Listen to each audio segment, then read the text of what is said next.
Monday Night Wars podcast.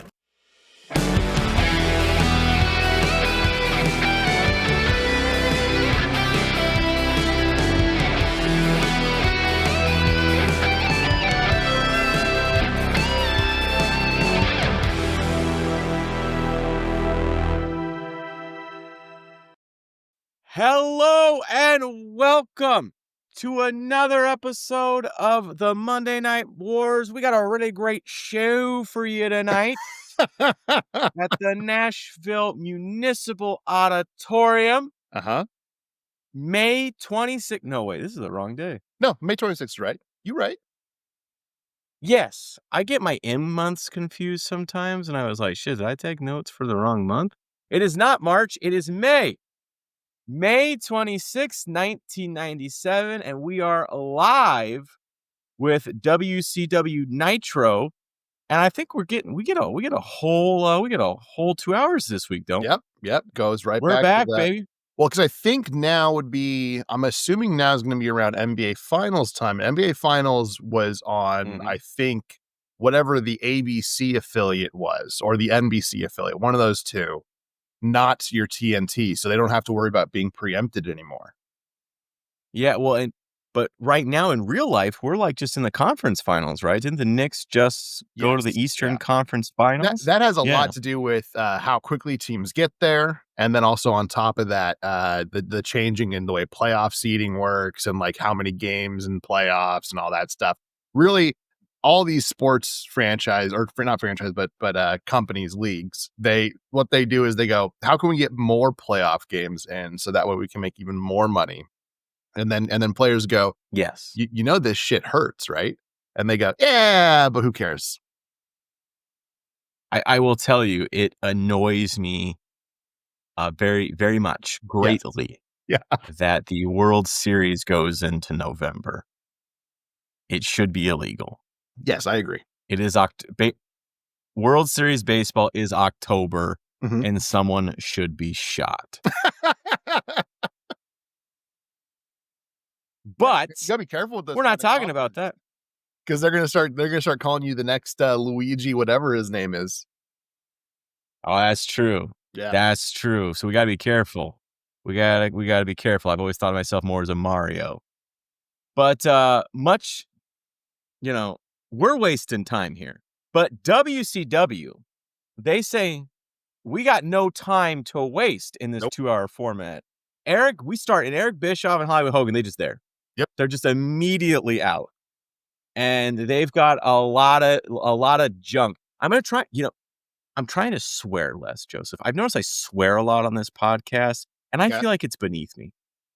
So I'm going to try and swear less here. So they've got a lot of junk. Am I supposed to do that too? Do you need me to swear less too? No. You don't swear as much as I do, I feel like, on the podcast. Bro. I feel like I'm kind of like a sailor. I kind of swear like a sailor on this podcast. And I think you think that you swear less than me because you're noticing yourself. But there's no way you swear less than me. No way. But I'm just kind of... Or more than me, rather. I want kids to be able to listen to this too if they want to and stuff. Yeah, that's true. And I drop an F-bomb. I'm like, oh, I shouldn't have done that. Yeah. But we got a bleep button now, don't we? In the... We do. I don't want to use it. So let's make an effort to just not swear. Okay. We'll just do that. Well, Hollywood Hogan and Eric Bischoff got a whole lot of stuff to talk about. And why don't you tell me about the Bahama Bras, the Nasty Nicks, and the Beautiful Brooks? Yeah. All right. So look, I don't like any of this. My first note is, oh yay, Bischoff says there is no Stinger this week, which apparently is true. He is not in the building. Hogan calls Bischoff the man who makes all these things happen for him in the NWO, specifically the Bahama Bras and all that stuff that you mentioned. Bischoff makes happen for him. He just gets to relax and that's it. Probably not that untrue at the time. Hogan tells Bischoff to get Sting out. I kind of liked that part. Yes. Yeah, that's fine. It's heel work, right? We're at a tough point. Go ahead. I'm sorry.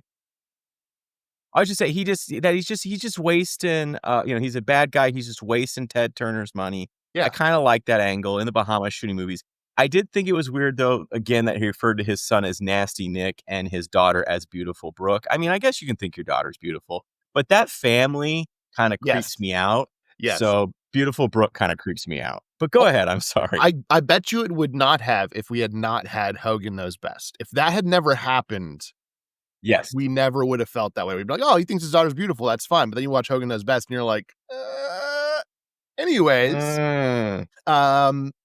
real quickly though, there is a difficult situation that I have watching these, and it's not because Hogan is such a Okay. despicable human being in real life. It has to do with, I'm just going Allegedly. exclusively with his character, like not his character of a person, because as I said, despicable, but his character in the ring and all that.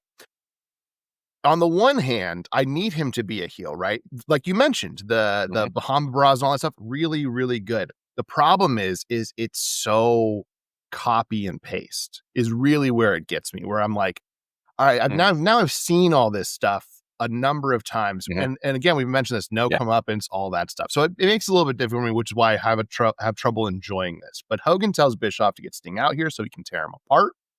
Bischoff says, look, he isn't here. He's too scared. Hogan says, if anyone has Sting makeup on backstage, he'll slap him. And honestly, I'm okay with it. And then it just ends immediately with Hogan poses. And I think that's probably why I don't like this so much, because before we get real substance, we just go right into Hogan posing. And it's like, I would have loved it. And they're going to try to do this later on, but I would have loved it if like there was a fan who just had Hogan face paint. He goes, oh, you right there. I just said it and now I'm coming for you. Right? Just something to really Pull him bring out. this home. Pull him Yeah. out. Yeah. And Yeah. they just yank him out of the crowd. Yeah. I Yes. want that one. Yeah. Yeah. That'd be Something to good. really make you go like, oh, wow, you really are horrible as horrible as you are in real life. You are that on screen too. Like that would be cool. So I gave this a D. I'm not in love with it. They're going to try to salvage it a little bit at the end. And I think an interesting, but not quite perfect way. But we'll get there when we get there. Mhm. Well, yeah, this reminds me what you're thinking about. This reminds me of, I think it's in The Dark Knight where there's like the vigilante guys dressed like Batman. Yeah. Was that The Dark Knight that they do that? Yeah, Yeah. I think it's in The Dark Knight. How come And you get to? the I'm Joker. not wearing hockey pads. I'm not wearing hockey pads. Yeah, but the Joker like captures those guys, right? And he like Yes. tortures them on Yeah, the camera, and like he leaves them out for dead. You could do, I mean, obviously not kill a fan, but you could do something like that where they're like beating up on Sting fans. They're doing their grainy NWO videos of them beating up on Sting fans or whatever, and go, you could even have like Hogan like holding one of them with a bat or something. Go, Sting, we're gonna keep doing this till you get out here. So, something like that. You could make this work, but they Yeah. just like every story, they just kind of drop it. Yeah. It would be an interesting idea Well, to and it, kinda do the whole, like, because what your point is essentially Sting is Batman in this situation, right? So and yeah, that kinda yeah. works because Sting is hiding in the shadows and all that stuff, and so you just kind of beat him at his own game by just torturing people. I do think that's an interesting angle that they Mhm. just never go into. But it'd be a real problem though if he runs an NWO Sting backstage, because it's like, oh, Yeah, I worried about what do you that. do now? Yeah. Just poor NWO Sting. Yeah. Does he know he needs to leave the building? You paid him to dress like that, and now you're gonna beat him up for it? Alright. It's terrible. It's terrible. After that, though, tonight on Nitro is really a very international night Yes. for Nitro. Most of the card is international wrestlers, Mexican wrestlers, German wrestlers, Japanese wrestlers. Pretty wild, and I don't hate it. I kind of don't hate tonight. There's not a whole lot story wise, but the Yes. matches are pretty good. Yeah. Yeah. Yeah, I agree. So we start off with we start off with actually I'll do it backwards. We start off with La Parca, Damien, and Cyclope, and then we have Super Calo, Hector Garza, Mhm.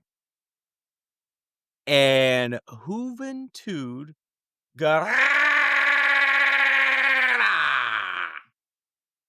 And that's a match. Oh, man. Tell me about this Hold on, let me check my times again. I've got it timed at like 6:30, 6 minutes 30 seconds. I will say it actually feels a little bit longer than that. It's fine for what it is. Like you said, there's no story, but there's a lot of high flying action. So if that's the kind of thing that you're into, not a bad start. Commentary is really talking up Hector Garza. They seem to really want him to be kind of a thing. I don't recall him ever really becoming a thing. I don't know if it's because he just doesn't click with fans or whatever, but they're clearly trying to make him like front and center. They mention his training, his kind of past WCW. They really go in on him. And he's the one who picks up the win with a standing moonsault. Like you said, really fun, international action. It is good, but there's no story for me. So I kind of am stuck in the middle of the road. There's nothing that makes this like, oh my God, good. So I'm giving this a C. Yeah. And then after that, I mean, again, we roll right into the next match because I think we go to commercial and we come back from commercial and we're in the ring. Nick Patrick's there. Bell rings. We're in our match. It's Psychosis versus Alex Wright. And this one's about 4 minutes. Joseph? Alex Wright is full on doing his heel stuff now. He's doing the dancing. He's doing all that stuff. In fact, it's let me see if I can get this that dancing. I've got this card at the ready at all times. Yeah. I will find a better case for it, and maybe I'll put it in a nice little display on my back over there. But I don't know. But anyways, so he's going full heel, but Psychosis wins, and he honestly wins pretty easily. He does his guillotine leg drop, which is a phenomenal leg drop. I have to assume he's probably got lower back problems because of doing that. Again, much like the last one, not a whole lot of substance in this. I'm giving this one a C as well, but it is entertaining. Yeah. Again, good wrestlers, good match, no story. Yeah. But now we get some story. We do. We get Mean Gene in the aisle with Sonny Ono. And at the pay-per-view, we had what we think is the potential for an interesting story angle between Sonny Ono and Ultimo Dragon, or maybe the Japanese wrestlers in general, because he's got some words for Chono tonight. So tell me about this. He does. I was real quickly looking to see if I had a Macho Man promo, and thankfully for me today, I do not. I'm getting a little bit of the sniffles, so I'm hoping that goes away quick. That would be a really bad combo with Mach. But like you said, we do have Sonny Ono in his interview, and Gene asked him. Last week Ono said, "I got a surprise for you. It's your worst nightmare." And so we're all on waiting on his every word to find out who this worst nightmare is. I will say I love who the worst nightmare is before I get into it. I don't necessarily love everything about this, but I do love the wrestler. So Ono says that he's got the nightmare in the back. And Gene pressures him and says, look, we want to know who he is. Just tell me. And he goes, no, you have to wait. You have to wait. But meanwhile, Psychosis, who has just won, and kind of to your point, they don't waste time in this episode. Psychosis is still heading on his way back. This has immediately happened. So he's on his way back and he sees Psychosis. He says, hey, I have a deal for you. Are you interested? And Psychosis says, yes, of course. And then Psychosis leaves. And you're like, oh, that must be the end of this Ono interview. No, it's not, because now Medusa comes out. And Medusa runs out, and she immediately wastes no time ripping off her outer bra. And the crowd's quite excited about that. And Medusa tells Ono, she's got a two-piece top on. So she takes off the top, and then she's not revealing herself, but she's taking off a piece, and the crowd goes wild. She did this at the pay-per-view too. Crowd went wild. So Eric Bischoff might have said, yeah, do that again. So that's what happened, right? Why do it again? Yeah. It served no purpose. So Medusa, she tells Ono, look, she goes, I'm the number one contender. I deserve a title shot, and I'll do almost anything. And right here, I already hate this, because if you're the number one contender, you shouldn't have to do anything more. You're the number one contender. Yes. JJ Dillon should just book this. But instead, they're making it sound like she's not the number one contender, even though she just said she was. And now she has to do something on top of that to get a title shot. So Ono says, he kind of loves this. And he says he will give her a title shot at the Great American Bash, which kind of makes sense. Medusa, Great American Bash. Okay, things are lining up. But if she loses, she has to retire. And I have to stop us once again to remind the audience that I have mentioned a number of times Medusa never wins the WCW Women's Championship. So they're booking themselves into a corner here, and they will not find a way out. It's just as bad as you can assume it's Fun. going to be. She doesn't really know if she wants to agree to this. He goes, you got 15 seconds, which I do like from Ona's perspective. I don't got time to waste. You got 15 seconds. And she says yes, begrudgingly. And look, on the surface, this is fine. Okay. On the surface, you have her win at Great American Bash. Perfect. It makes sense for the Medusa character. Okay. We're back on track. And so I'm going to give it a C because it's not bad for what it is on this week. It makes a lot of sense, but it's going to fall off the rails. And it's just so much more of the what the bleep are we doing here? See, not cussing, Scott. I'm going to cuss at some point, and then it's all going to be ruined. But it's like, what are we doing? Why are we doing this? And so it's really frustrating, and that's where we're at. But again, see, it's good for what it is right now. It's just going to fall off later. Yeah. Well, and I have multiple issues with this part of overall. I like the Sonny Ono stuff. I like Sonny Ono. Mhm. I like what he's doing here. I don't like that we've completely dropped the Ultimo Dragon angle because Yep. we liked that angle and now that's done. I feel like that could be some good heat there Mhm. with Sonny and his stable versus Ultimo Dragon. I also don't like everything that's going on with Medusa. Yes. That they're gonna make her take her top off every time she comes out now, I guess. First of all. To be fair, we don't know if that is her choice or thrust upon her.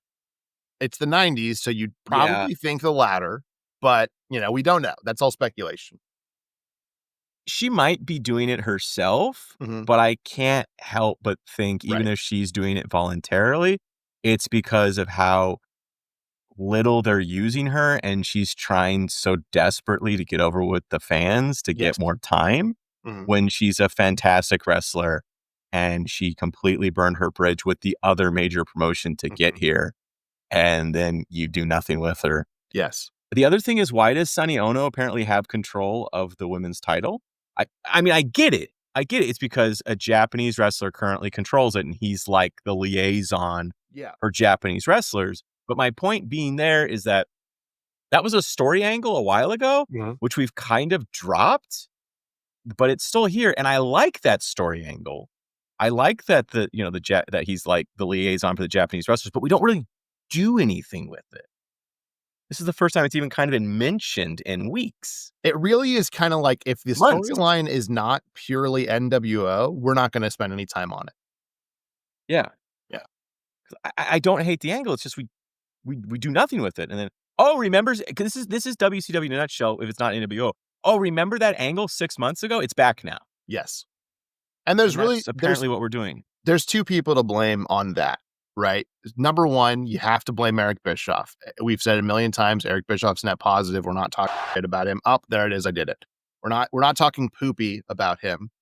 But the point is that the buck stops with him. It does. And he's admitted that. So it's not like we're saying anything that's out of the realm of everybody understanding. Okay. So don't read into that further. Yeah.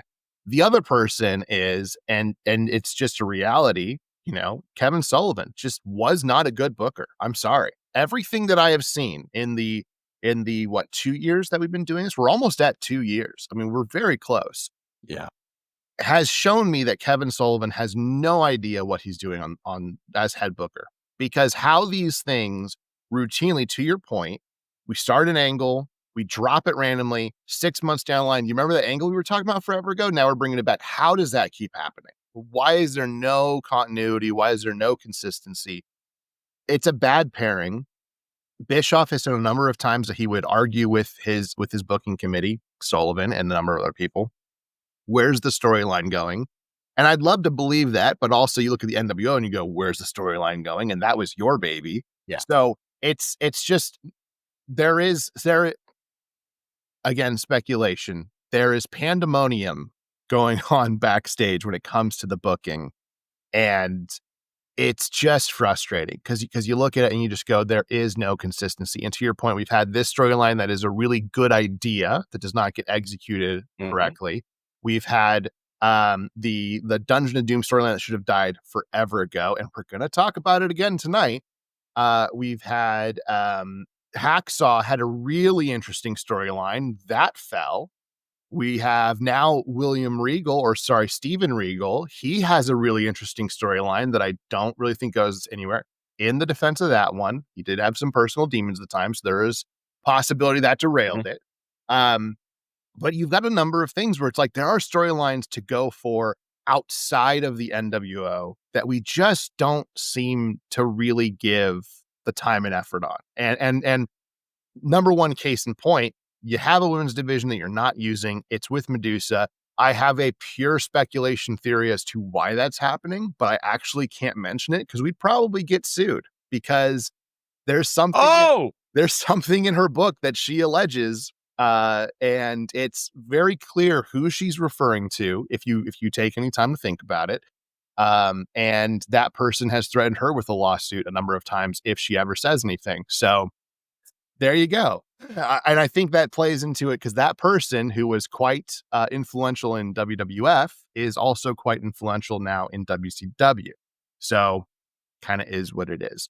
But it's just it's just a really bad situation overall. Anyways, yeah, the booking, dear God, what are we doing? Is this where on the YouTube you're just gonna put up the chapter and page number? I can't say it. Here's the chapter and page number in her book. Honestly, I would just recommend you don't read the book because it's fantastic. And the reason you have to kind of do a little bit of research on it is because she never comes out and says it ever. She's very good about making sure she does not do it. But there are other individuals that actually kind of contributed to this. One of those is Sunny. So I'm going to give you the pieces to go down this rabbit hole. Sunny mentions that her, Joni Laurer, also known as China, and Medusa all happen to be in relationships with certain individuals who may or may not had some sort of like club backstage or like, I don't know, a clique backstage. And that video has actually been taken down because she outright calls it out. She mentions specifically who it is in that video. That interview has been taken down on YouTube. You cannot find it. And you can find people who have posted it, but when you go to that video, it's been removed from YouTube. So Sunny outright calls it. I do know that Medusa was not happy with her. This is obviously before all the arrests and everything. Not happy with her doing it, but it's a reality. So at the very least, there is an alleged this individual kind of situation. Allegedly. Yes. Yeah, I was Googling as you were talking about this because I don't know this story either now. This is new information to me. And all I could find is that something apparently happened with Medusa and Poseidon, but I don't think that's the right Medusa. So I'm gonna have to dive a little deeper on this apparently. But let's dive headfirst like Pete Rose into our next our next match and hopefully get caught on the base and die so we don't have to watch it. Wrath versus Mark Starr. I was dangerous, by the way. I was wondering where that Pete Rose joke was going. Yeah, don't seriously though. I know baseball players do it all the time. Don't slide head first. It's very dangerous. Wrath versus Mark Starr. Wow. Yep. What a match. 2 minutes, 30 seconds. Apparently, Glacier arranged for Ernest the Cat Miller to be at Slamboree, and it wasn't Eric Bischoff. Okay. Wrath wins with the death penalty. That's what he's calling his finisher, which is kind of like the side effect that Matt Hardy uses, which is one of my all-time favorite moves, by the way. Matt Hardy has never gotten the flowers that dude deserves. Like, people always talk about Jeff Hardy. Matt Hardy is so good. And in my opinion, maybe a little bit better. But that's not an argument we need to have right now. Wow. I love them both. Let's be clear here. Love them both. Anyways, so he wins with the death penalty, and that's it. There's nothing. Glacier doesn't come out and do any comeuppance. Ernest Cat Miller doesn't come out. Nothing. Just Wrath wins. which I guess is okay. You can have a squash match every now and then, but I just don't like any of this storyline, so I'm giving it a D. Yeah, they beat. So this is a squash match. It is for a story purpose, right? It's to show how powerful Wrath Mhm, is. He destroys Markstar, who is an English wrestler, so we get our international flavor in this match too.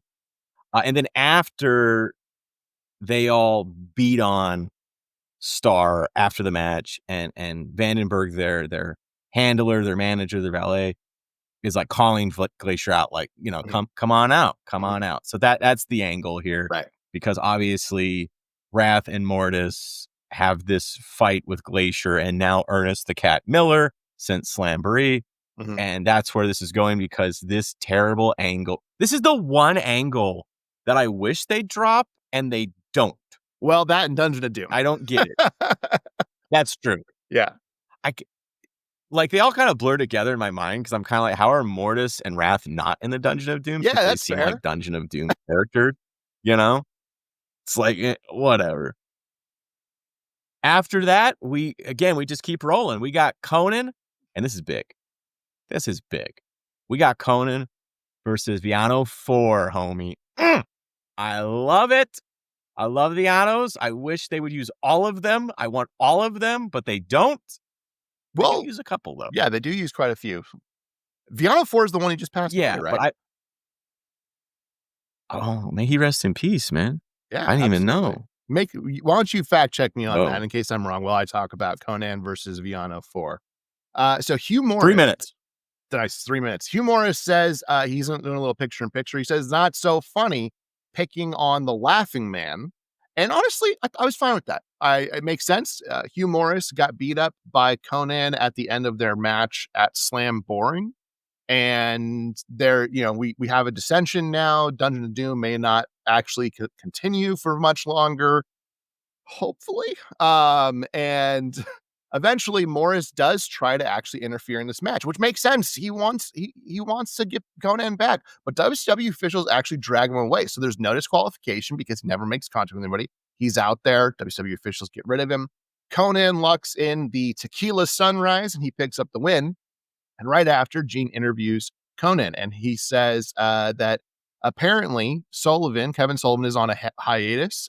You mentioned this during the pay per view that at this point he's dealing with some personal problems. Apparently, he's going through some sort of divorce or something like that. Maybe some kids aren't talking to him. I don't know. Who Uh, knew? and and so he has taken a leave of absence behind the scenes. So because he's on hiatus, they're kind of pivoting. They're trying to figure out what to do with this. So Conan starts speaking Spanish, and then Gene asks him, "Please do this in some English," which I actually kind of chuckled about because that is a very old white person thing to do. It wasn't God bless. derogatory. Yeah, it wasn't derogatory. It was fine how they did it. And then Conan responds immediately, "This ain't for you, white boy. This is for la raza." And I loved that. I actually laughed so hard. It's a good Um, angle. he says Sullivan took a year to deal with Benoit, and he could have done it in 1 week. Really nice line. He says Sullivan's old lady is running around with Benoit, and so he has no respect for Sullivan. Eh. He threatens Morris to never interrupt in his Oof. matches. And honestly, my last note here is, how is this the most storyline we have seen all night tonight? This getting a B for me. I love Conan in this, actually. I think he does a really good job. I will say I liked Hugh Morris in this, and I don't like Hugh Morris very much. Really well done from his point of view, too. So I'm actually, interestingly enough, of all the storyline, non-storylines that we're having, most hyped right now for Conan and Hugh Morris. Who'd have thought? Gets a B. He calls Hugh Morris the Pillsbury fat boy, and it's fantastic. Yeah, it's like the best story angle of the night. To your previous comment, Viano 5 is the one who Oh, passed away. got you. Okay. I will tell you, all of the original Vianos are dead except for Viano 4. Wow. So we got to Yeah, cherish him while he's still alive. absolutely. And a lot of them died kind of young, which is kind of sad. 50, one died at 50, which is not that old, 39. Uh, yeah, I mean, Are you trying to tell it, me that wrestlers die young? I saw a movie recently about this. Iron Claw, which is a terribly sad movie. Yes. Watch it once. Yes. Because I'm never watching that movie again. Anyways, after that, we get our surprise mystery match. Mhm. Dave Pinder calls Sonny Ono out because he doesn't know who he's calling. He doesn't know who this match is about. He doesn't know who he's calling. So he says, Sonny, you come out here and you do it. So who is Chono's nightmare, Joseph? I gots to know. Well, his nightmare is the Great Muta, and I love the Great Ooh. Muta, so it's hard for me to hate this in any way. But what's this? Muta turns and beats up Ono. He has joined the NWO. Do I like another NWO member? Not really. But this is more for the NWO Japan angle that they're doing. So I'm okay with that. That's fine. We're not going to see this as like a, we're not going to have to see a bunch of vignettes and everything like that.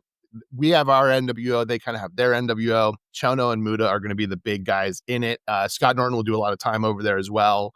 Interestingly enough, we've mentioned this before, fake Sting, which is cool too. So I enjoy this for what it is. I'm giving this one a B. Yeah, well, again, this is a beef that I've had, and I talked about it at Slamboree, right? You've got the Great Muta.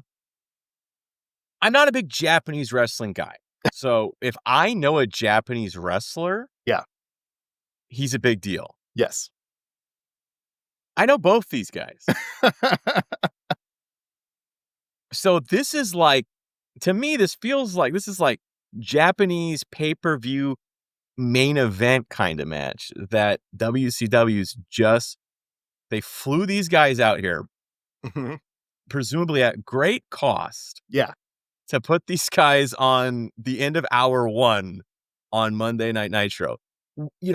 This is one of the things we've kind of credited WCW for, that, you got to tune in because you never know what's going to happen. They're putting on pay-per-view matches on a normal Monday night. But this also goes to just what an incredible waste of money WCW does. Yeah. And it becomes a problem. After that, we got hour number 2. We're back at the announce table. They give us a recap of everything that happened in the first hour in case you're tuning in from some other wrestling program. And there's much talk about whether or not Sting is going to show up tonight. Right, Joseph? There is. And then that's pretty much it. And we roll into another match. You don't want to talk about DDP and all that kind of stuff? You don't want to talk about any of it? Well, all they do is talk about it. It's not like DDP comes out. Fine. We'll keep rolling then. I was just expecting you'd give me a couple seconds so I could read ahead in my notes to know what the hell's going on next, but I guess not. So let's just go into this head first too. We got Jim Powers and the Barbarian. Boy, howdy, 3 minutes. My first note is, man, we just have all the C-level players out tonight. Barbarian wins with a big boot. Gene interviews Jimmy Hart, but Benoit interrupts. He asks, where is Sullivan? He wants him back in the ring, and Hart says the road to Sullivan is through the Barbarian. Benoit is ready, but Hart says it'll happen next Monday. Why? This gets an F. Let's just stop. Let Sullivan be off. Let him do his thing. Benoit, give him a different angle. Stop the Dungeon of Doom nonsense. It's tired. I haven't seen anybody cheer once for it. So it's done. No. So why are we doing it? Another one of the like 2 angles that they're actually keeping going that just need to stop. This and Glacier just have to stop. The NWO needs to be refreshed. Let's bring back some of the good angles that we've started and immediately dropped. Like, there's just a lot going on here. But yeah, it seems like, again, we've had like 8 blow-offs of this rivalry already. Yeah. Sullivan's gone. Let him deal with his family stuff. Like, let him go and try and fix his family and stop doing this. Like, come on. Good Lord. I'm just thinking. Okay. I'm just thinking. What I are we don't. thinking about, man? What let me help you. What are we thinking about? Just what is going on with WCW? Just Presumably Giant versus Jerry Flynn, Johnny Swinger, and Rick Fuller. well, all right then. Let's just get into it. 2 minutes. What a match. Yes. Giant wins. There's nothing to write about the match. We get a post-match interview, which is really just WCW's MO. We get a match, it's real quick, post-match interview, and then we move on to the next one and repeat. He and Lex get interviewed by Mean Gene. At Bash at the Beach, Hogan and Dennis Rodman have signed an open contract for this particular pay-per-view against anybody. And then Gene says that both Luger and Giant deserve the title, especially with how they performed at the Four Corners match, which I completely forgot that Luger won that match and became the number one contender. He doesn't get that match for 4 months. It won't happen until August. Wild. Luger says he has been watching the NBA playoffs intently to watch Dennis Rodman and get inside his head. I liked that. I thought that was good. He says he wants Rodman to win another ring. Well, that's nice of him. So he can beat him at his highest point when he brings him down. Ooh. Oh. Ooh. Oh. Giant says he's coming after Hogan. This is fine. It's whatever. I liked Luger's portion. Giants is whatever. I'm giving this whole thing a C. We got to fix this, Joseph. We got to fix this. And I tell you, we are about to get a breath of fresh air. The night is getting reset. We're on an upswing because we've got the 1-800-COLLECT road report with Lee Marshall. And he is in Dayton, Ohio. Tell me about Dayton, Ohio and what they've got going on there. I hear there's some aviation history there in Dayton. It's true. He says Dayton is the birthplace of the Wright brothers, Orville and Wilbur Wright, in case you, for some reason, don't know your American history. If you're from like the UK and stuff, I can understand that. So, there are Air Force museums there and the Aviation Hall of Fame. It also features a huge air show with the Air Force Thunderbirds, the Navy Blue Angels, and the Army Golden Knights.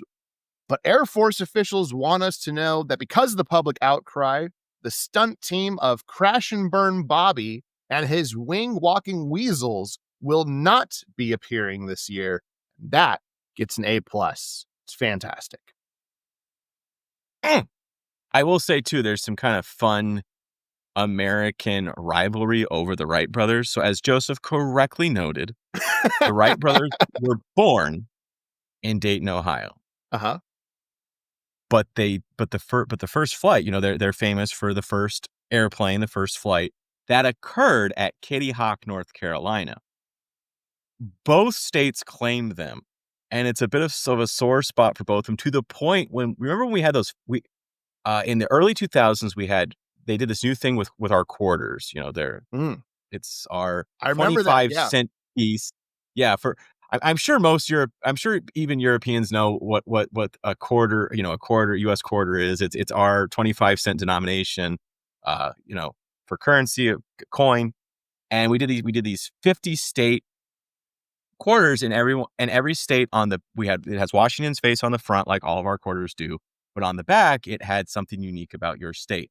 And both Ohio and North Carolina have the Wright brothers on theirs. I'm gonna have to find these and put these on. They're fantastic. Yeah. That I remember those coins. Those coins were awesome because when you were a kid, you'd actually try to collect all of them because I did, sir. Really? I got in the 30s. I don't know if I got all of them. I've got the book, man. Nice. My dad was a G. He would take $100 like out of the bank and he'd have them cash in quarters and then just give me all the quarters to go through. Wow. So that's how I got them. That's and awesome. I'd have to give back the quarters that I didn't need, but yeah. But but yeah, he was like the quarters got to be in here somewhere, right? Yeah. But yeah, so I think like Ohio says like the birth of aviation and North Carolina says the first in flight or something like that. It's crazy. They're both real bitter about it. But you know who else is real bitter? Who's that, Scott? Six. You want to tell me about 6? Because he makes his way out to the ramp, and he's got a bone to pick with just everybody. The Nature Boy, Nick Patrick. He's mad at people. Mm-hmm. Tell me. This is a pretty long segment. 6 says Nick Patrick wasn't instated until the day after Slamboree, so his decision don't count. Then he calls out the Nature Boy, which is how he says it. I love that. I thought it was cool. He says he punked him last week, and then we get a recap of said punking. After that recap, he then introduces the Outsiders. I've said this before, I feel like the Outsiders really is all 3 of them. I know technically it's just the 2 of them, but like, you guys specifically almost only work with 6. He's the 3rd one.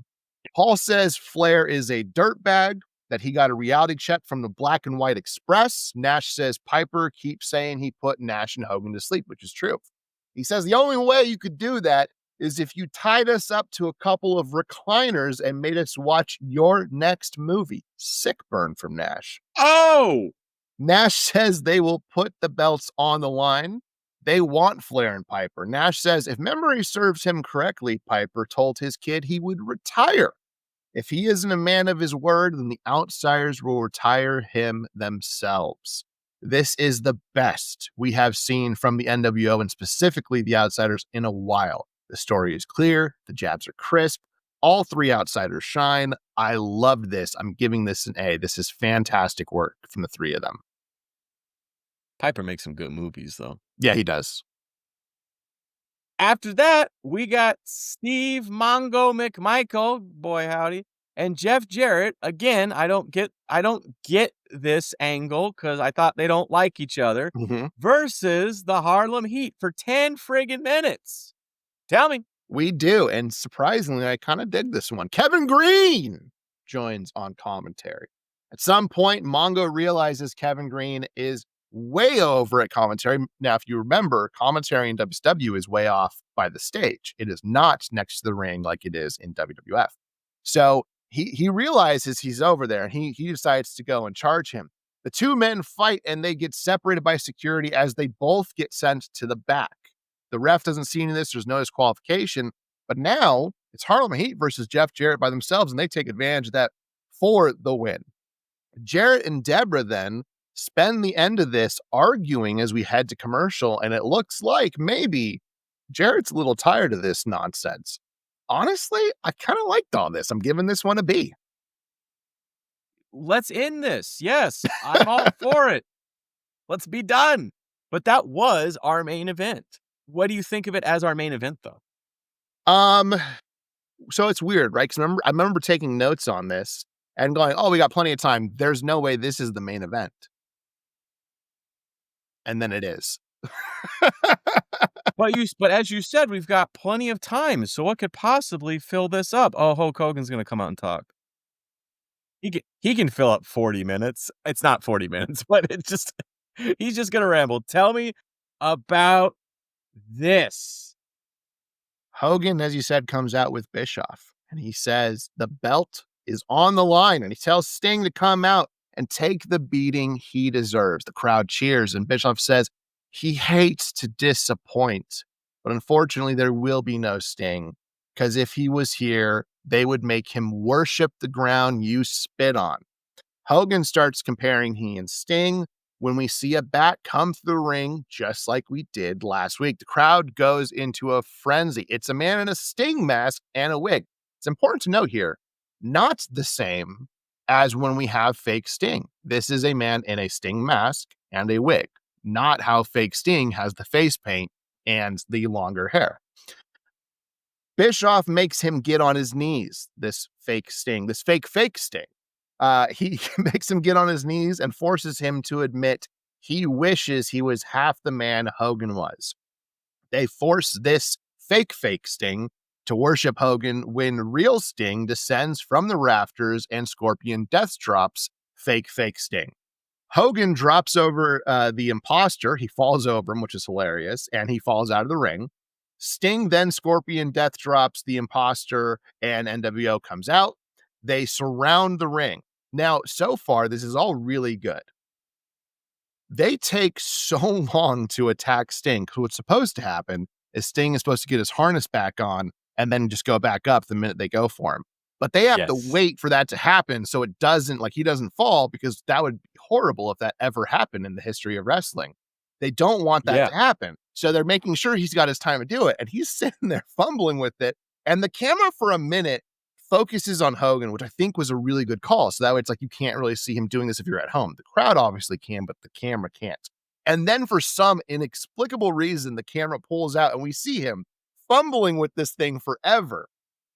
They go after him, and finally he's got it on. He ascends into the rafters. This is really mostly watchable because of Sting. I will give Hogan a nod on the falling over, the fake Sting moment. I'm pretty sure fake Sting is Buff Bagwell. I think that's who it is. They don't ever spend any time going into it, but I think that's who it is. I liked this. I'm giving this a B. Sting's fantastic. Hogan was, I like sniveling, scared Hogan as a bad guy. I like that version of Hogan. So that's what we got in here. I'm giving it a positive B. Yeah, there's definitely a couple of good things in here. I like the fake Sting because that leads into one of my favorite moments, this Sting wearing a mask, like plastic mask, because that gives me one of my favorite moments ever. So I like that we've kind of introduced that. It tells me we're going there. Yeah, Hogan, Hogan does his Hogan stuff, but then he has some really good moments there too. Mm-hmm. The harness thing is obviously an issue. Yes. But it's not enough of an issue to say remove safety features to make getting in and out of it easier. Yeah. Yeah. And that's all I'm gonna say about that. Yes. Yeah. I think even though it hurt the story a little bit, safety is more important. Yes. And we should not remove safety features from our harness that we are dropping people from the rafters in. That's all I'm gonna say about that, but we'll get there. But before we get there, we got to get through Monday Night Raw at the Roberts Municipal Center in Evansville, Indiana. And we got Vince and Jim Ross. There's no Jerry here on the commentary table yet, at least. Very interesting. I wonder if anything could be going on there. I don't know. I really don't know. I'm just speculating. No. Some have. Have I not gotten there yet? No. This has already been removed from my mind. So I don't know if you've noticed, but as you talk about the matches, I go and read my own notes to figure out where the hell I am for the next thing. That's the magic behind this. That I don't remember these, even though I watched it 4 days ago. Yeah. There's just a lot. We're watching like 8 hours of wrestling a week with pay-per-views. Do you like that? So we did our recording on Friday, right? It was Friday that we did the recording? Yes. Okay. So this is now Sunday. So if you watch Yes. these in order, including the pay-per-view, when we recorded it, we were like, oh my God, this may not save. It was a whole conundrum. We were both really upset about the situation. We went ahead and recorded the next episode going, we don't know if this is going to save either. That one did. It took forever. The pay-per-view finally saved. It was a whole thing. Thank God we are on the other side of it. So during those two, my hair was a mess. And I was like, I got to get a haircut. Like I was going to go the next day to get a haircut. Fantastic barber by me. Anyways, so I was like, man, I got to get a haircut and everything, get all trimmed up all nice. And I was like, well, we got to record these. So I guess we're just going to have this whole break. This is the same weekend. So between those two, hey, I look all nice now. Well, don't tell them that. Don't spoil the movie magic. This is months later. They don't know. Yeah. Anyways, they'll have no idea when we're usually wearing the same t-shirts. Well, yeah. See, I changed t-shirt. You changed t-shirt. You got a haircut. We could totally fool them on this one. Anyways, we got Stone Cold and Shawn Michaels coming down to talk to good old JR. And you and I love this matchup. So tell me about it. I'm going to give you guys a precursor here to just the entire night. For the most part, this is a phenomenal episode of Raw. And I would say it may be the best we've seen yet. We said that a couple times. Whoa. But this is a fantastic episode of Raw. Shawn is in his Texas gear while they are in Indiana. What? Anyways, JR asks if they can coexist tonight. Austin says, since I'm the captain of the team, and Sean interjects, who says you're the captain? And Austin says, shut up. And I laughed so hard. As far as being the captain of this team, you're damn right I can coexist with anybody if it means taking something from the Hart Foundation. Let's get this straight.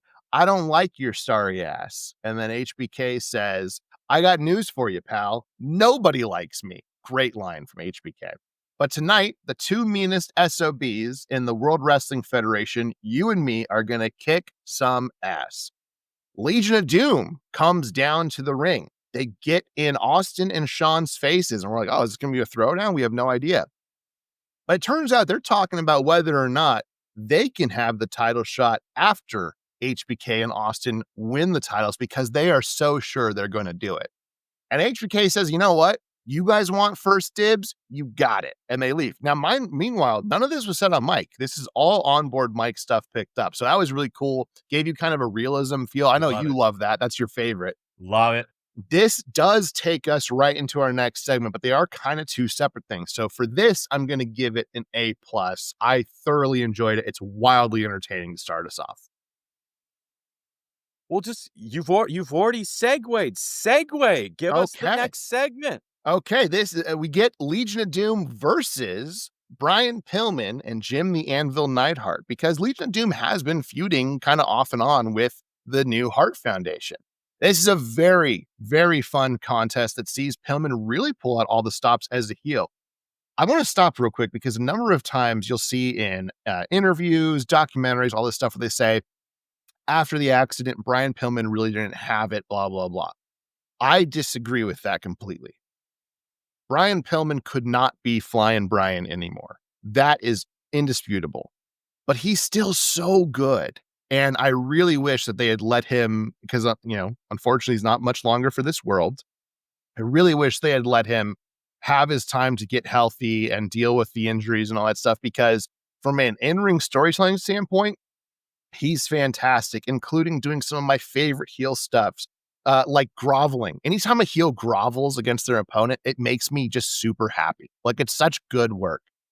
This is cut short, of course, when Legion of Doom is getting ready for the Doomsday Device, and Owen and Bulldog interfere for the disqualification. The Four Hearts gang up on Legion of Doom when Austin and Sean run to their rescue. HBK aims a baseball slide at Anvil, but accidentally hits Stone Cold Steve Austin. The two men start arguing and brawling. I love begrudging ally storylines when done well, and this one is cooking. It's another A+ to start off the night. I want to go back to what you said about Brian Pillman, because I agree. Brian Pillman is a great in-ring storyteller. He can't do the flying stuff anymore, but I feel like the Hart Foundation is the perfect group for him to be with. Yes. Because like you said, they should have given him time to really recover and also develop maybe a more technical style of wrestling that's not so dependent on the high flying stuff. And then he would be perfect for the Hart Foundation in that regard. So, because that's their thing. They're technical wrestlers. They don't do all this fancy stuff, and that's what makes them great. After that, we got Sunny, and she soaks the honky tonk man with the super soaker this week. My goodness, that's Sunny. What a kidder. After that, though, we get a little dark. We do. Things take a turn. Yeah, we have this kind of lighthearted moment with the super soaker, but then we get Paul Bearer, a new Paul Bearer. This is different Paul Bearer, and we like different Paul Bearer, don't we, Joseph? We do. I at least to this point, this is best Paul Bearer. I'm dead serious about that. He's fantastic. Paul Bearer says his secret is safe with his attorney in his safety deposit box. If something happens to him, his attorney will release the secret. So it's like, hey, I've got an ace up the sleeve, basically. You cannot mess with me. Bearer, who looks and sounds different with a less shrill voice, no deathly makeup, and bright red hair, makes sure to outline this to the audience. He says, my face has changed, my voice has changed, my hair has changed. I'm not the same Paul Bearer anymore. This is an excellent touch to outline that this is a new version of Paul Bearer, while also letting the audience know, yeah, you're not seeing new stuff like this. I am new. Like, you need to know that this was a decision. Love that. He says he doesn't give a damn anymore, and the clock is ticking. I love this version of Paul Bearer. You love this version of Paul Bearer. He will be a joy to watch in the coming months. This gets an A+. Yeah, he's fun. He's fun in this. Heel Paul Bearer is great, and this is heel Paul Bearer. It's good stuff. I should mention, because I don't think I did, the Legion of Doom versus Heart Foundation match was 4 minutes and 24 seconds. And that leads us into our next match, which is, I think, if I'm not mistaken, D'Lo Brown's debut, because I don't recall seeing him before. Wrestling, that is. Yes. Versus Bob Holly, 3 minutes, 9 seconds. We got a debut. Ding, ding, ding, ding, ding, ding, ding. You know, when you say the magic word, scream real loud, okay? Debut. Ah! Anyways, go ahead.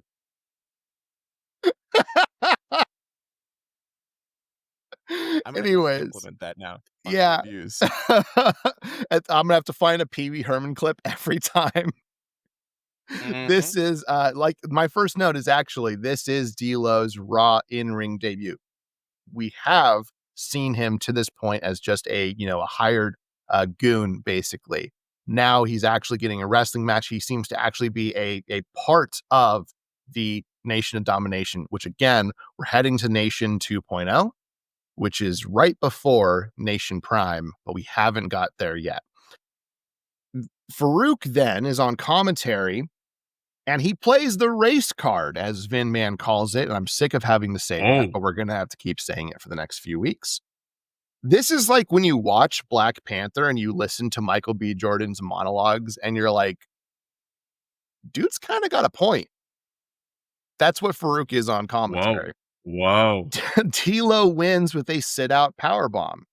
This is fine for what it is, and it's nice to finally see D'Lo in the ring. I'm giving this a B. Match is fine. Commentary was good. Maybe not Vince, but Farouk was good. And I like seeing D'Lo, so B. I tell you, we got spark plug Bob Holly, a race car driver, and we got Farouk, a race card user.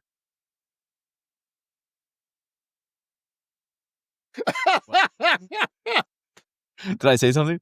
Anyways,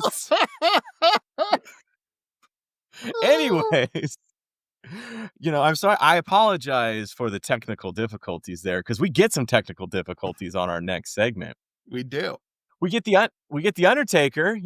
This is our big storyline: Paul Bearer and the Undertaker, and what Paul Bearer's secret is. And we can't hear Undertaker. He's got something to say, and I have no idea what it is. Oh wait, we fix it. Yes. We plug in, or we flip a button or something, and we can finally hear it. What does Undertaker have to say, Joseph? Apparently, he gets asked about Farouk, and he says that he has 2 weeks to worry about Farouk. Really well done, honestly. I like that. But only an hour to make a decision with Bearer, a decision that could affect the rest of his life. I'm giving this a C. Obviously, we have the technical difficulties, but it's very short. It's very simple. It's to the point. I like that he goes, look, no, the decision that I need to talk about is the decision that's coming up this night, not the Farouk stuff. I have to worry about that afterwards. I like that. It makes sense. Gets a C from me.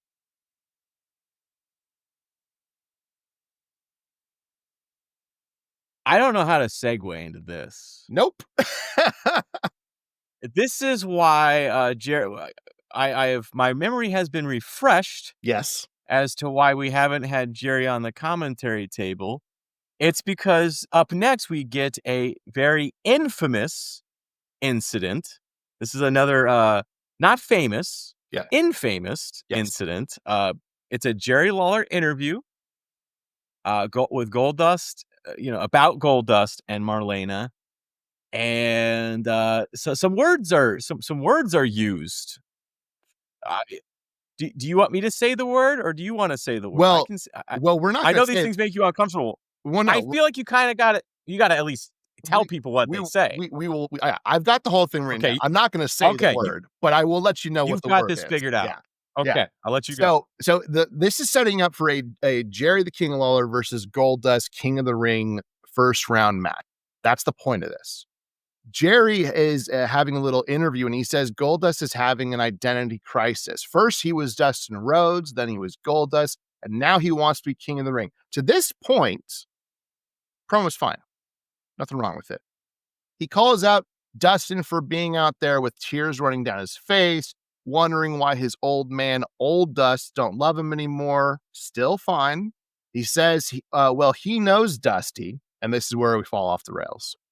And he told him why. It's because you married the biggest gold digger in Georgia. Then you put on a woman's wig, and went around the ring kissing men like a flaming, and then he uses a very derogatory F word in regards to the gay community.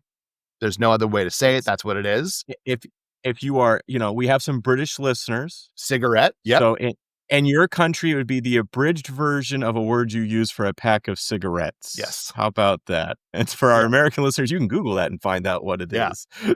He tells Goldust to bring his whole family down to the ring so they can have tears in their eyes when he is through with Dustin.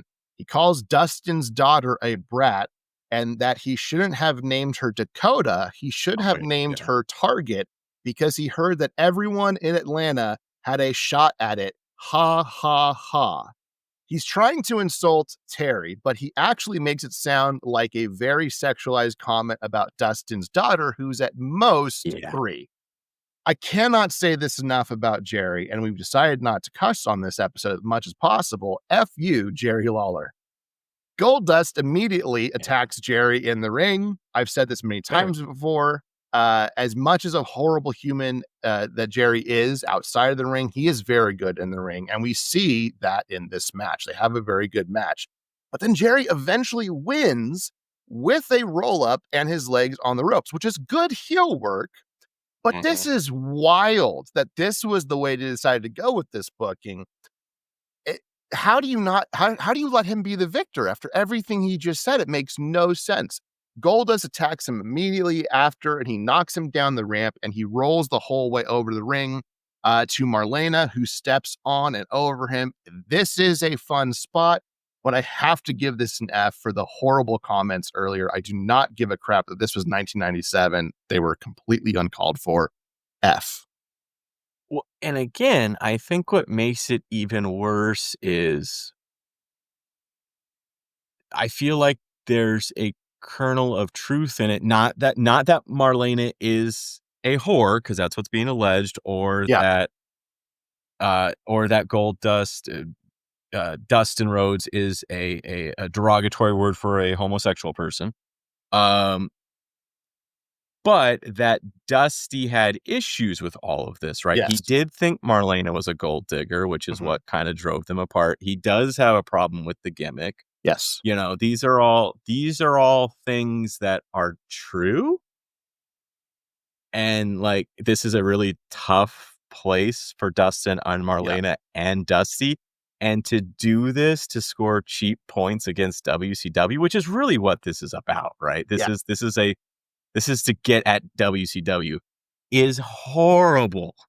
To me, it's the MJF promo style, where it's really cheap heat. You just bring up the most personal thing that you can that's backstage that people kind of know about.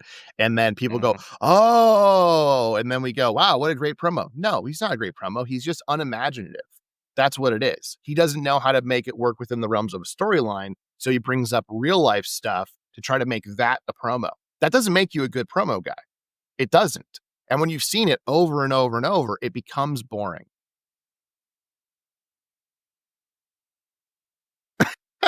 Too much. But thank God we get a Stone Cold interview to bring us back. Gives us a moment of zen. Yes. Takes us back to a good place. Tell me about another great Stone Cold promo. Vin Man asks about he and Sean's chances later tonight. Austin smirks and starts to talk when Pillman attacks him out of nowhere. Owen and Bulldog join him until officials remove them, and Austin is seemingly injured now. So we cut to commercial, and we come back, and we know that Flash Funk is about to have a match, but these two things kind of happen at the same time, so we'll get into that in a second.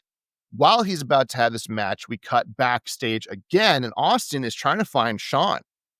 He finds Sean, who's on the floor being helped up by Bob Holly. Sean was clearly attacked too. And the two argue about the other one not having the other one's back. Like they just like, you didn't have my back. Well, you didn't have my back. You know what I mean? It's really good. This is a great palate cleanser, clear storyline of dissension between the ranks. The two heels look strong while the faces look at their lowest point. I love this. It gets another A. It's great. Stone Cold and Shawn Michaels, two of the best in the game together. It's fantastic. After that, we get Rocky Maivia versus Flash Funk for 3 minutes and 34 seconds. Tell me. Flash Funk and Rocky shake hands. There is a huge ruckus out in the crowd, and according to Vinman, and it turns out to be the Headbangers, who have the King of the Ring blow-up chairs that are trying to sell over the last few weeks and moving into King of the Ring. They sit down next to commentary. They don't really say anything of substance. They just more or less goof off. And then they attack Rocky and Flash Funk. I don't know if we knew that the Headbangers were heels, but now they are. Mosh hits Funk with the stereo. Meanwhile, referee Tim White, who has watched this whole thing unfold, just doesn't throw this match out. Okay. Rocky hits his crossbody for the win. This is a really odd booking choice. The reason I say it's odd is because then Flash Funk and Rocky kind of stand up together and they're kind of like, yeah, we're together against the Headbangers. So was the point of this to make these two a tag team? Like, Rocky gets hurt soon, so we will never know what happens. And I mentioned this last week because it looks like last week, maybe we've got Rocky joining the Nation. He gets hurt. That gets derailed. Well, the following week, maybe him and Flash Funk are going to become a tag team. Were they supposed to be the Nation's tag team? Was that what they were going to try to do? I have no idea. This is all speculation. I've looked it up. I can't find anything about it. They will have one tag team match together at the next Shotgun Saturday Night, which obviously we won't be reviewing or anything. And then we never see it again. I think it's because very soon is when Rocky gets hurt and it just doesn't happen. Given this a C for what it is, but it does leave a lot of questions for me up in the air. Yeah, and it's unfortunate because you know I've often said that I feel like Flash Funk in his current gimmick is not right for what the direction WWF is going in, right? It's he makes sense in a previous version of WWF that was more gimmicky, more colorful, more more pretend. We're going for a harder, more serious kind of angle here. And I always thought that Flash Funk might have been a good fit in the Nation. And it seems like there was maybe an idea here to make he and Rocky the tag team for the Nation. And it could have been good. It could have been good. So I'm a little disappointed. I will also say I like the Headbanger stuff with the chairs. Mm-hmm. I wish they would do more goofy stuff like that. I think you told me recently that, you didn't really grow up with the Headbangers, but, people really like them and you still kind of don't get it. You don't see why people like them. And eventually they start, again, this could be my nostalgia and I'm forgetting, but eventually I think they start doing a lot more goofy stuff like that. And I think that's kind of where they really come out. But we haven't seen that here yet. And I wish they would do more of it. After that, we go to the Hart Foundation. Oh, I'm sorry. I've completely skipped the most important moment of the night. We get Mick Foley interview number 2. This is the actual interview number 2, not the erroneously called interview number 2 last week. This is interview number 2. Tell me about it, Joseph. Interestingly enough, in this one, they don't actually do the full interview at this point. They split it up into 2 segments. So we will get the full and better of the 2 segments at the very end of the night, or within a few segments later. So this one's very quick. They say Mankind enjoyed so much pain that when he was playing hockey in high school, he actually would remove his cup and protective gear. He referred to his testicle as the size of a grapefruit and that girls finally looked at his genital regions. I get what they're trying to do here. It's a weaker of the 2. I also don't think it fits well with the next one. Like I said, it's split into 2 segments. This is the weakest of those. I'm giving this one a C. It's very quick. We finished, and then we're going to move on. And the next one is like, oh my God, good. After that, we got our Slam of the Week from Shotgun Saturday Night, which none of us watched. But it was there that we had our Slam of the Week. After that, we go to the Heart Foundation. And they're really just trying to sell us on King of the Ring. This is about all the action that's going to happen at King of the Ring. You got any thoughts on this? Well, there you have it. In-depth conversation. It's just to sell buys to King of the Ring. After that, we get hour number 2, and we've got Vader and Ahmed Johnson and Ken Shamrock at the table for some commentary. So tell me about Ahmed Johnson versus Vader for 3 minutes and 5 seconds. Ken Shamrock joins on commentary. Vader was eliminated by default from the King of the Ring due to his broken nose. That happened, I think, last week. Vader hated this, apparently. So behind the scenes, he challenged Ahmed Johnson for his spot in King of the Ring. And Ahmed Johnson, being the ultimate competitor, said, okay. The match is 2 meaty men slapping me, and most of this show has made me happy, so I'm fine with this. Vader does not allow Ahmed Johnson to just throw him around the ring and even dominates him at many points. And then Ahmed Johnson hits a surprise spinebuster for the win. Really fun match. I gave this a B. After that, JR pimps the superstar hotline. Wants you to call in and see if you can you want to hear about new members of the Nation of Domination. So we might be onto something here about this idea to put Rocky and Flash Funk together, but for not. After that, though, we go to Paul Bearer, and we've got more good heel Paul Bearer, don't we, Joseph? Don't we have Hunter Hearst Helmsley versus Rockabilly? I have this before that match. Do you have it after? I don't actually have it at all. So why don't you tell us about it? Oh, it just Vince asked if he thinks, because the thing is, that's right. They were like cutting the commercial. Yeah. I remember this now. Yeah, come back to me or I tell your secret. It's really just Vince asking, do you think this is going to work? Yeah. Do you want me to go or do you want to talk about it? No, go ahead. Oh, okay. Wow. Now I got to do the play-by-play.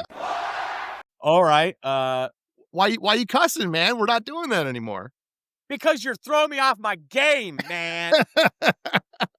We're a well-oiled machine. This podcast is a well-oiled machine that's already gone way over time. Yes, because we're so good of a well-oiled machine. Mm-hmm. So yeah, it's just that's basically it. Vince asks if he thinks Undertaker is going to come back, and Paul Bearer says he's going to bring Undertaker to his knees, or he's going to release this soul-crushing secret. There you go. So yeah, so we got it. After that, we got Hunter Hearst Helmsley versus Rockabilly. 3 minutes and 16 seconds. JR informs us that China is officially Hunter's bodyguard. We kind of knew this, but they never actually mentioned it.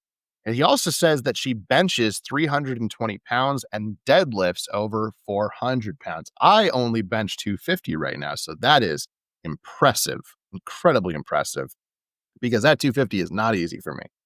China actually slams Honky while Hunter hits the pedigree for the win. This is short and it's fine. Giving it a C. There you go. After that, we go to Undertaker, who's going to respond to Paul Bearer. Do you have this written down? I do have this one written down. Vince asks if Taker has made his decision. Taker says sometimes in life, you have to make decisions you don't want to. So, Paul, you do what you have to do, and I will do what I have to do. And then we cut, and it's fine. It gets a C. Well, all right. Then we got Sable showing off the inflatable chair. Mm-hmm. She's giving it kind of a lap dance. Boy, howdy. By the chair. After that, we get serious again. This is whiplash, man. We got Sable doing lap dances on the inflatable chair. Back to part 2 of interview 2 of the Mick Foley interview. Yes. Mankind talks about being an outsider, but after seeing Superfly jump off the cage at Madison Square Garden, his life was changed forever. He realized he wanted to do the same thing and to hear people cheer him. He wanted to hear children cry over his acts of bravery. Mankind developed Dude Love, a man that had the athleticism of Jimmy Snuka, but the sex appeal he desperately wanted in high school. He mentions meeting Shawn Michaels for the first time, and Shawn looking at him and asking if this is always how Mankind envisioned himself, judging him. Bruised, battered, and scarred, Mankind replied, "No, the strange thing is, I always imagined myself becoming you." We see Mick Foley traveling 800 miles round trip for 2 years every weekend to learn to be a wrestler and realize his dream. Mick Foley says he never wanted to be Cactus Jack, and soon as he could be good enough, he would get the heart-shaped tattoo on his chest and earrings and all the girls. He said, but it didn't work that way, and Cactus Jack that was supposed to last 2 months lasted 11 years. The Dude Love conversation between he and Shawn Michaels is a mostly true story, by the way. This is kind of the end of the segment, but this conversation is actually true. It did happen. The dialogue is twisted. Mankind, Mick Foley makes it sound like, Shawn's out here judging me, looking repulsed at me, all this stuff. But it was actually a genuine conversation. Mick Foley has actually mentioned this a number of times in interviews since then, so it's not hard to find. It was actually longtime writer-producer who still works at the company, Bruce Pritchard, a.k.a. Brother Love, who overheard this exact conversation between Mick Foley and HBK. And Mick Foley, in this moment, unveiled the character of Dude Love in front of HBK. Pritchard fell in love with it, and he urged Vinnie Mac to run with it because he knew the real story of Mick Foley was far more interesting than the Mankind fictional one that they have created. So he wanted to go with it. That led to these series of sit-down interviews. To be clear, everything Mick Foley has done to this point of these sit-down interviews is mid to low card. Everything he's done has kind of been right there in the middle. He's had a few main events for sure, but that's really been because of his ability, not so much because the character itself is so great. But they've really had minimal impact on the wrestling world. I'm not knocking him in any sort of way. The talent's there, but this sit-down interview, this one right here, is the moment that Mick Foley becomes a true star. Without this, nothing else happens, and he faces the reality of being another okay gimmick that plays out after a while. This is his Austin 316 moment. Mick Foley is perfect in this. He hits every syllable with a pure and raw emotion you simply can't replicate. I genuinely believe that if they had recorded this on any other day, it would not have been this perfect. Everything aligned for him. But also the production of this is so clean, showing the comparisons between him and HBK. And not to show he hates or wants a rivalry with HBK, but that he simply longs for the same admiration and love that HBK receives. And then you intertwine that with home footage of a very young Mick Foley crafting the Dude Love character in his backyard. It's so well cut together. It's perfect. And if you have not seen these, I strongly urge you to. It gets an A+. Yeah, and they have the desired effect, right? Mhm. They make people really sympathetic for Mick Foley and allow for this pivot to Dude Love, which is a fun time. Yes. And now we're going to pivot to our main event. And it's a great match. We've Yes. got Owen Hart and Davey Boy Smith versus Shawn Michaels and Steve Austin. I mean, come on. Those four guys. Yeah. This is a main event. Tell me about this one, Joseph. It's really funny because my first note is, with these four, it's going to be a fun match. Shawn has a pin on Bulldog, but Owen has the ref distracted. Shawn takes a major beating for a good long while, and when Austin finally comes in, he just energizes everything. Earl Hebner tries to make heads or tails of everyone in the ring while he tries to help usher Owen back out of the ring. HBK hits a switch in music on Bulldog. When Earl Hebner turns, Austin has covered Bulldog, and we have new tag team champions. The crowd is euphoric. Owen attacks Austin, and the Hearts attack Shawn. Austin grabs the belts. He rolls out of the ring, grabs the belts, looks at Shawn get beat up, and then just walks away. He spots Brett and attacks him instead focusing on his injured knee. We cut to commercial and come back, and Austin is bragging about beating Owen and Bulldog by himself, and then beating Bret the Hitman Hart by himself, and Shawn shows up mad as hell. Austin says he did everything out there, and Sean points out he's the one who knocked out Bulldog. The two argue and get in each other's face, and Vince makes the camera cut away, saying, I guess they'll argue all night. It's an A+. It is fantastic. It's great. But it's not the end. Nope. Because we still have to get Undertaker's answer to Paul Bearer's threat. Mm-hmm. So we got Vince and Paul Bearer in the ring. And what's the answer, Joseph? Well, Vin Man asked Bearer about his secret. Bearer says he's been more than fair and gave Taker 7 sunsets. He says it wasn't Brother Love who discovered Taker. If you remember, Brother Love is the one who introduced him, I believe, at Survivor Series in 1990, something like that. He says it wasn't him who discovered him. It was actually Paul Bearer, and that he's known Taker for many, many years, including Taker's family, his entire family. He threatens to unveil this secret. He says in the cemetery that day, there was not 2 graves, there were 3. Taker's music hits immediately, and he comes down to the ring.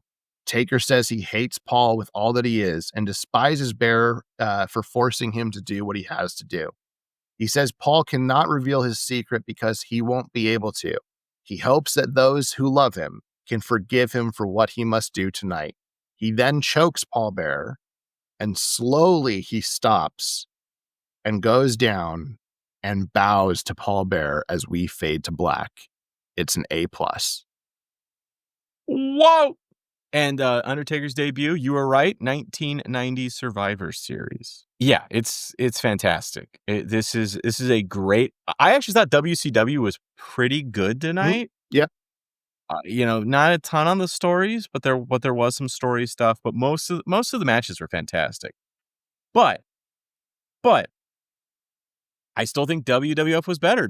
Wouldn't you agree? I wouldn't say that that I think it was better. It was way better. Like, other than the Jerry stuff, it is probably the best Raw we have seen so far. You said that. I can't remember the last Raw we watched because it's been surgically removed from my mind. I'll have to go back and listen to the podcast to remember. But I'm gonna take your word for it because it was a very good Raw.